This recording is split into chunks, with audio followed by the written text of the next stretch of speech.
name is Beston. I live in Cape Town. Also, I do delivery. Interbet helped me to realize my dreams. Now I have my own delivery vehicle and I'm able to do the removal in and around Cape Town.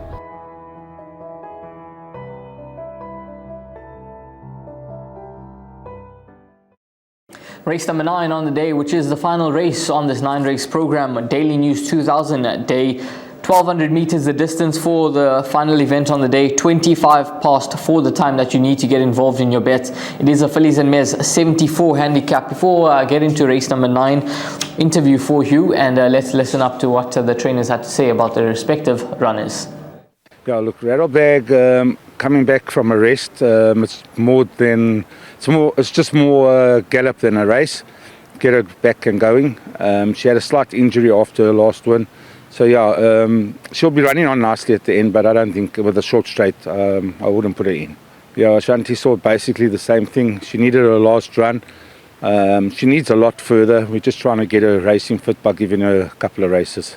She's racing exceptionally well at the moment. Opted to go for the 1200. She's shown better form over 1000 meters. Opted to go for the 1200 purely and simply because of the draw. And if she finds the extra furlong, she also could run into the first 4. That certainly is a big question mark about number 2, Maquette. Will she see out 1200 meters, because she's an absolute specialist over 1000 meters, but it is the 1200 meter trip that has got to be the concern. Maybe if it was 1100 based on her last performance, you could be a bit more confident about her, but we'll all have to wait and see how she does go. It was a good third behind our Emily last time out over 1000. Sean Veal aboard. She's got a positive drawing gate, number 2. So she's a horse that you maybe want to include into the mix. And obviously, as I mentioned, if she sees out 1200, then she'll be a huge runner.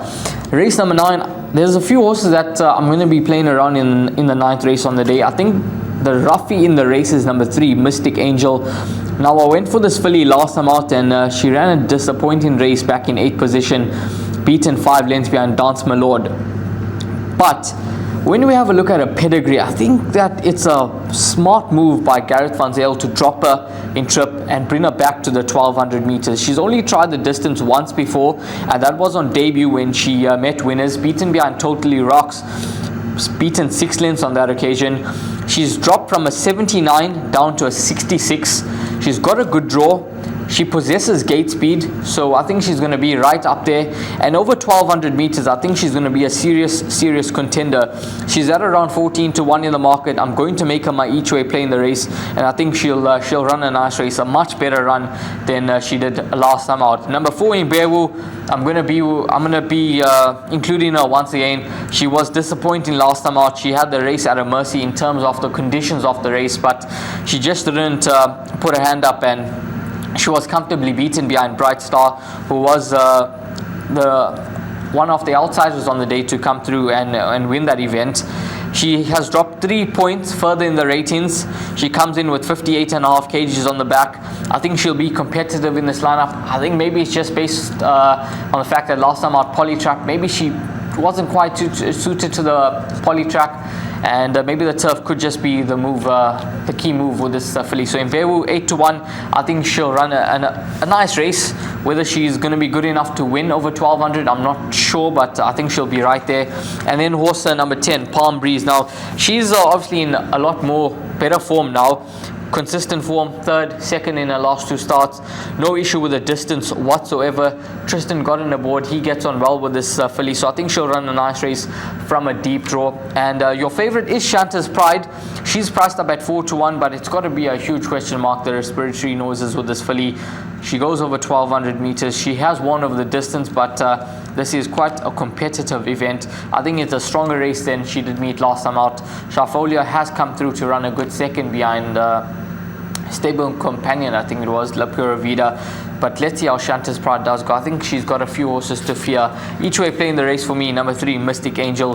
Healthy respect for number 4, Imbewu at around 8-1, and number 10, Palm Breeze, another one that you can include. These, as mentioned, it's an absolute field race to close off the pick 6. It does look to be that way, especially when I'm tipping horses at around 14-1 in the market. There's quite a few horses that you have to include into the final leg of the pick 6. PA-wise, 3, 4, and a 10. Those are going to be the 3 horses that I go for in the final leg of that place accumulator.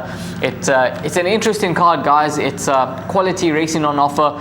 The pick 6, definitely the bet that you want to get involved in. It is a 1 million rand carryover, estimated pool of 6 million rand, but so we could certainly surpass that 6 million rand mark. It's going to be an incredible day of racing. Let's see which 3-year-old puts up their hand for the Hollywoodbets Durban July. Will it be Seat again, or will it be, without question, Cousin Casey? He's strongly fancied by the yard to go close and get the job done in the Daily News 2000. Looking forward to some quality racing on offer come this Saturday, the 27th of May.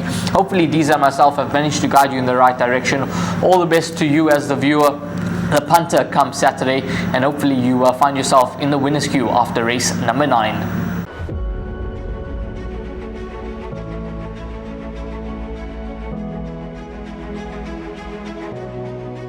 Good fun. Days like these are great. You get the whole industry together, and to have, companies and corporations like Interbet and Cape Racing who are so generous with sort of time and energy into making a day like this possible is it's fantastic for everyone.